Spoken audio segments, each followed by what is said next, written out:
Of course, I think Bryson DeChambeau is one of the most important people in the game of golf today, but mostly because I think he's a genius when it comes to the things he's doing with the game of golf. But one of the things that you have to pay attention to with Bryson, and I've been watching Bryson for years, ever since he was in college, I was introduced to him, is the fact that he's bringing so much to the game in elements because he's kind of bucking the conventional golf system. And he's been doing this since you've seen him start playing golf, ever since I saw him playing the U.S. Amateur back when he was in college. And yes, it's relative to the single plane swing and what he's doing, and a lot of similarities to Mo Norman. But one of the things you have to realize about Bryson is that what you're seeing now is maybe this power game and the way he's approaching the game. But one of the things you don't see is the evolution that Bryson has gone through to do what he's doing today. For example, you see a very powerful game and he's worked very much on his fitness, but he's also an experimenter.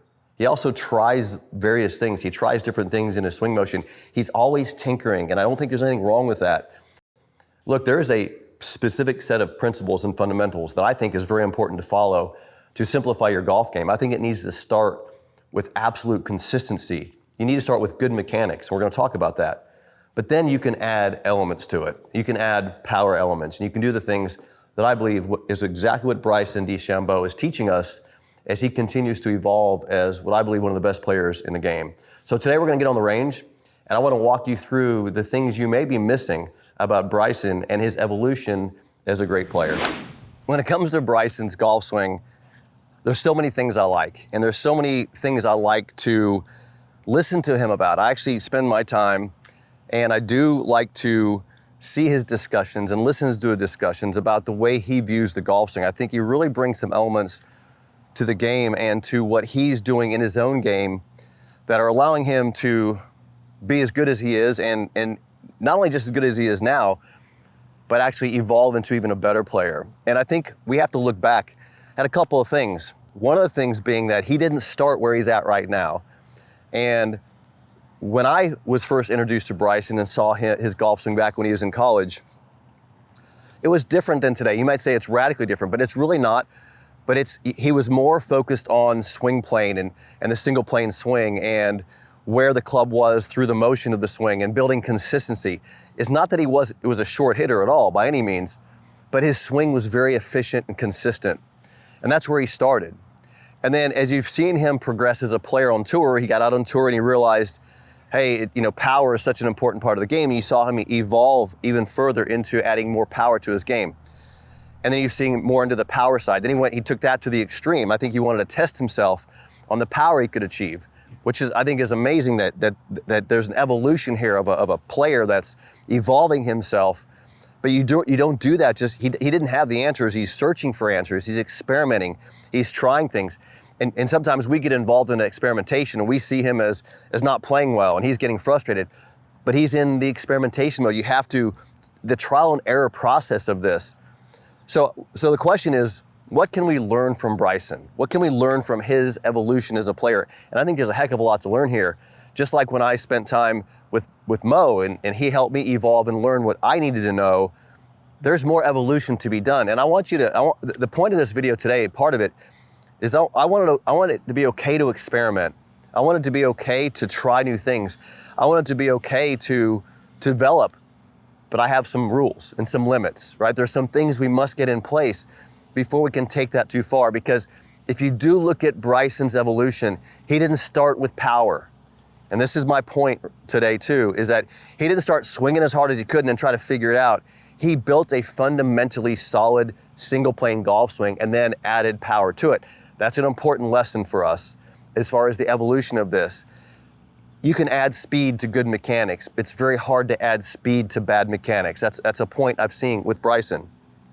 So let's just start today. And if you're watching this video and you're enjoying this content and it's helping you at all, let's help other people. So I want you to share this video because this is an important video for people to understand, not only learning about Bryson and what he's doing and why he's becoming one of the most evolved players in the game, but if you pay attention to what he's doing, the goal is to simplify your golf game. If you want people to have more fun playing golf and simplify their swing, click this video, click the like, hit the bell icon, give me a thumbs up, but share this video with other people. I want other people to see that there is a way to play golf that's easier because Bryson started with simplicity. That's where it started, with the single plane swing. So let's go through that. I want to talk about these elements that you see in Bryson that maybe you're missing right now that are still very much important to us learning from him. The first thing is this. It's about the single plane. Bryson started with good single plane mechanics.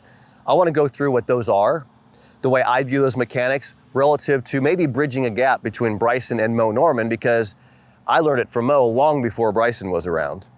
So let's talk single plane. But there's something that you need to know about all this, because you can just look at single plane as maybe it's just another method, but that's not true.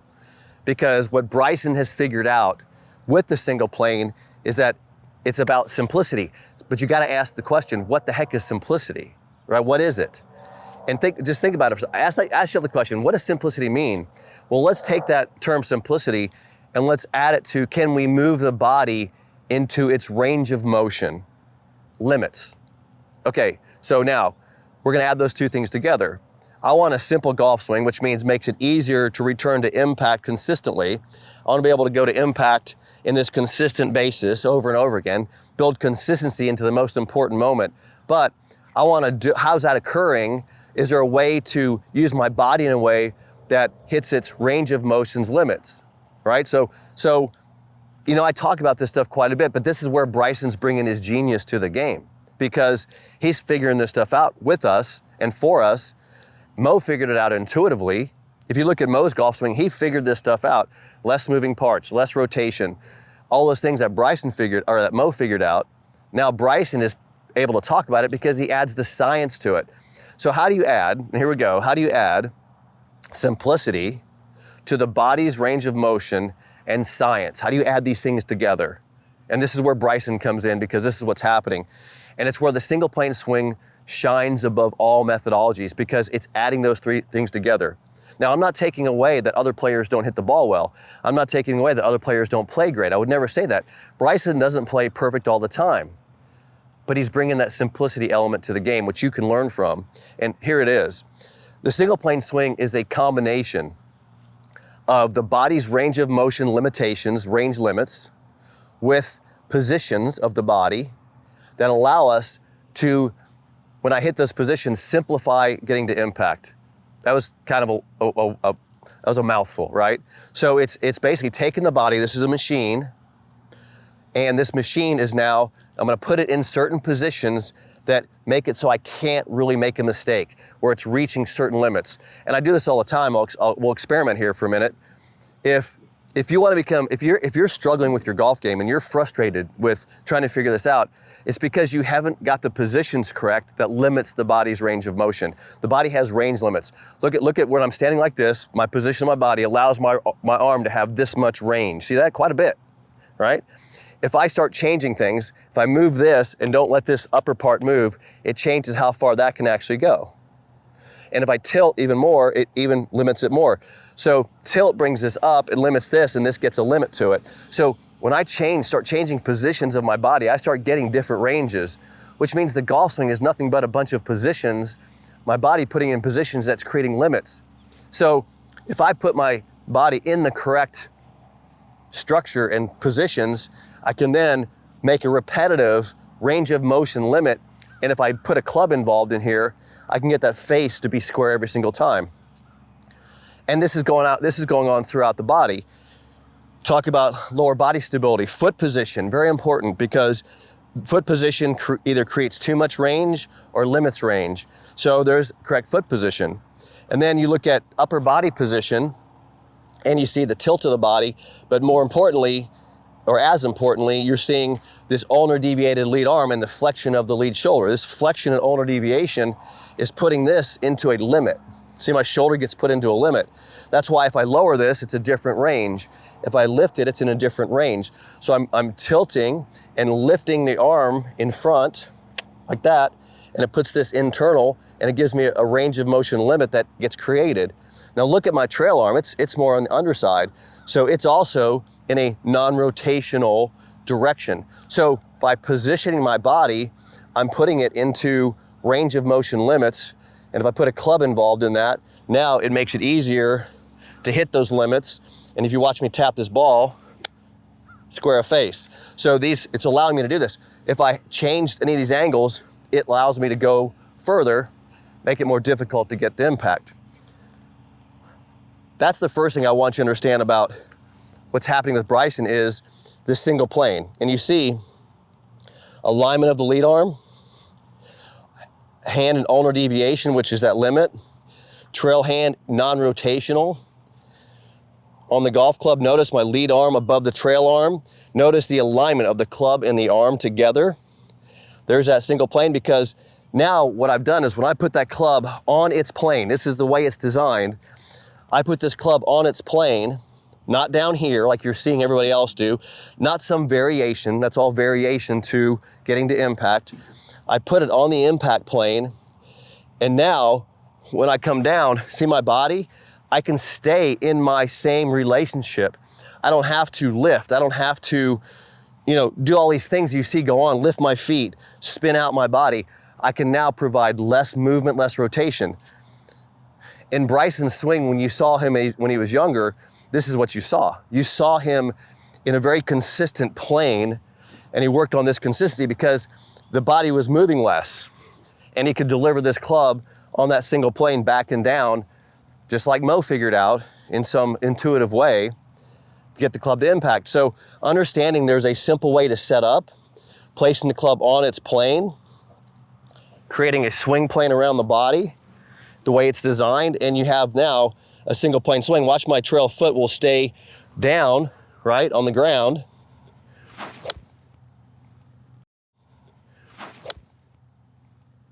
And there's the single plane swing, making it very easy because of positioning to get that club back to impact. So the first thing I want you to understand when we discuss Bryson's genius is just that.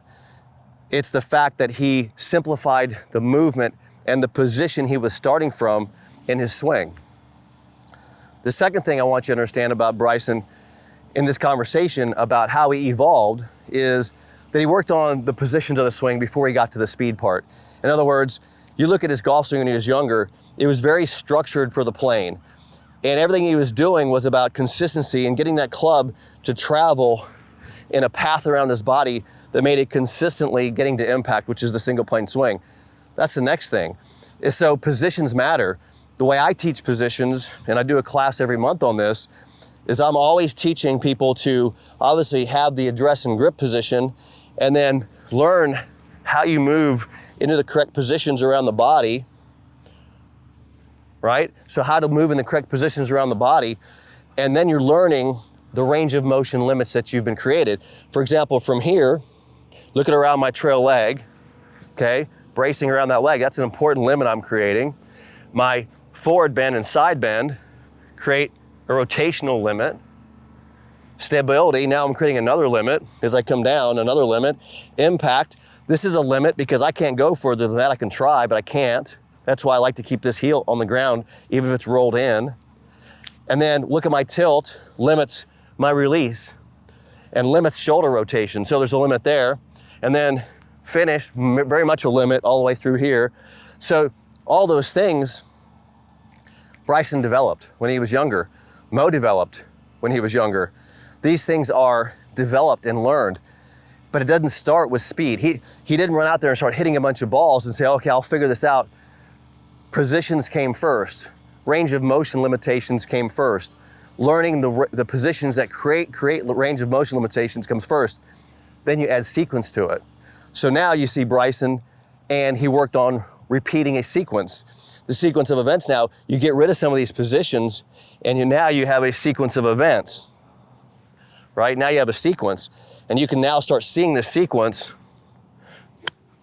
right? You start seeing this sequence happen. And sequence, what is sequence coming from? It's coming from you putting into motion your positions around the range of motion. I'll say it again. Sequence is coming from you working through your positions, hitting your range of motion limits as you put your body into motion, into sequence. So now I'm putting my body into motion, and it's running into limits as I do this. Watch this really easy swing here, right? I'm running into limits. If I lifted my foot more, if I lifted my body more, if I've shifted. You see, I'm getting away from my limits, and it's gonna make it hard to get that club back to impact. The third thing I want you to understand about Bryson is that he's an experimenter. We're learning how the body is working. We're developing these things, and one shift of a position, if I take my hand, I'll give you an example. If I take my hand and I move it on top of the club too much, I wouldn't put it there, I have a different rotation. Now I've created a different range. If I put my hand where I like it, where I want it, it doesn't have to do any of this. So the position I'm placing different body parts is affecting these limitations. So I think you need a set of rules. And my rules are, and they're very specific rules, are the specific positions I want you working on, which are obviously a certain amount of bend, side bend, and rotation here, and here, and here, and here, and here, and here, and here. So I divide the swing out into these positions so you learn where you're running into these limits. Then I don't want you to experiment. How are you getting there? What are the feelings you're getting? And how does your arm feel? However, if I'm ever gonna start experimenting, because I think if you have a set of rules like I do, you need a video camera. You need to be videotaping and making sure you're at least staying within your rules. For example, if you said, and I've had this happen many times, I've had a student say to me, hey Todd, I like when my lead foot lifts a little bit off the ground. I'm like, I'm okay. I can handle that. When Mo was younger, you saw his foot lift. Now we'll say this, having your foot rotated changes what that can do. So again, I don't necessarily hate that. I don't mind that, right? So there's certain things that I'm like, okay, if that gets you, if you can stay in position and the foot lifts, I'm okay with that. Now I'll talk about trail foot. I want the foot down. I think there's a huge benefit to this. This is a massive benefit, right? That's a big benefit. If I lift that foot, is it a deal killer? Could be. I don't like it. But is that gonna mess things up? I want it coming up after impact. I want you to hit impact, go to 5. I want it to come up. I want your weight here. But it just depends when that occurs. So I like to limit. That creates a nice limit for me when that foot stays down. So again, do I want it coming up? No. If it comes up, is it a deal killer? Maybe. Again, I think you have to have rules, but I don't care if you experiment. I think you've got to experiment. You'll find out that there is a position that creates a lot more consistency, which leads me to why Mo Norman was so attractive to me when I was looking at his swing, because when I saw him doing this, what I saw was he intuitively figured it out. I mean, you do this enough and you're inconsistent, you keep it down, you become more consistent. He was able to hit millions of golf balls, which helped him figure stuff out intuitively. You and I don't have time to hit millions of balls, but what you can do is learn from Mo and learn from Bryson and what they're currently doing. The fourth thing is this, and I'll leave it with this. Once you develop these fundamentals, all the principles that you're seeing, the single plane fundamentals, the alignment of the lead arm and the trail arm, the alignment of the club, the ulnar deviation of the lead hand, the single plane motion of the swing. When you see these elements in place and you start seeing a really nice single plane, and you start seeing this motion, guess what? Now you add speed. See, that's what Bryson figured out. Bryson figured out that if, now that your fundamentals are so good, add a little rotation. It's gonna be okay. Add a little movement, add a little rotational speed, stay within your limits, and Bryson starts improving. Now, I guarantee it, and you can ask him, I guarantee his consistency, there's this fine line. You got consistency here, and you got all your speed over here, right? Here's your speed, and here's your consistent. You're more consistent here, and you're faster here. Find that middle ground. And so what you've seen Bryson do is he went from here, super consistent, over to here, all speed, and now he's right here. He's in this middle ground. He's starting to find the middle, and that's the best place to be. But I don't think there's any problem with going over here for a while. So now that you've been here and you do this first, this is first, speed second, find the middle. I don't have much success here teaching from here. This is where I see, and this is my problem. If I grab a TrackMan and I grab a device and all I care about is over here, you're gonna sacrifice fundamentals. See, over here is fundamentals. When you look at this side of the equation, consistency, this is fundamental stuff. How do you get the club to go back and return to impact? This is fundamentals, consistency. Speed is when you add acceleration to this, so you want to make sure this is correct before you start adding the speed. And I want to find that middle ground. So those are the things that I believe that Bryson's contributing is, it's okay to experiment, but get the fundamentals first. And here's the sequence that I'm going to not put you through. And by the way, just to promote my class, I have a class on this, starts at the beginning of every month. It's called Single Plane 30. I help you build this part of it right here, the fundamental stuff that you need. We tap on this at the very last part of the class, the speed part. But my deal is to get your fundamentals right, because there's no point in you saying, I want to hit the ball longer if you don't have fundamentals. There's no way without proper fundamentals that you can add speed to your swing. I'll put the link in the description here. I'll also put the link in all the text below this video, and you can go to my class. It'll start the beginning of the month, so you have to register before the beginning of the month. It's a 30-day daily training program that I put you through to learn these fundamentals. If you've been through the class before, you need to do it again. You cannot hammer the fundamentals home enough. All right, so here we go. Let's go into just some basic stuff with a single plane swing. Ulnar deviation with the lead arm, tilt to the body, puts my lead arm and club into alignment. This is also my range of motion limitation of my lead arm. My trail arm is in a non-rotational position. Look at my tilt to my shoulders. My lead shoulder is in flexion. My trail shoulder is not. See how it's lower and inside. Mo said the trail shoulder's already into his backswing. Now, my hand position is allowing for a range of motion limited impact. As long as I can get my body in the proper tilt, this club can only go to square. Now from here, notice the club shaft is on its impact plane. I can take the club back and look at the plane of the club there. I'll stabilize, limit, and I'll return that club back to impact. Now what's gonna happen here is you're gonna see me release. Look at this, I'm still gonna keep my trail foot on the ground. The weight is not here, the weight is here. 76% is here. I'm gonna finish with 98% over here. But that limit's very important. That limit right here is very important to me to create that. So you see the single plane, you see my alignments, the positions are in place, and watch the motion. And it looks fast, but it's just working around and hitting every one of these limits because I've created those through my positions. Here's the final note to this. I want you basically swinging as hard as you can within your limits, and you will find this right here. You'll find that middle ground. So you're gonna try to go here, you're gonna start here, you're gonna find here. The middle ground is where I want you, and that's what we're working towards. We gotta get this right first. Thanks for joining me. Listen, tell more people about the single point swing. We can help everybody play and have more fun playing golf. Click the bell icon, give me a thumbs up, and I'll see you in the next video.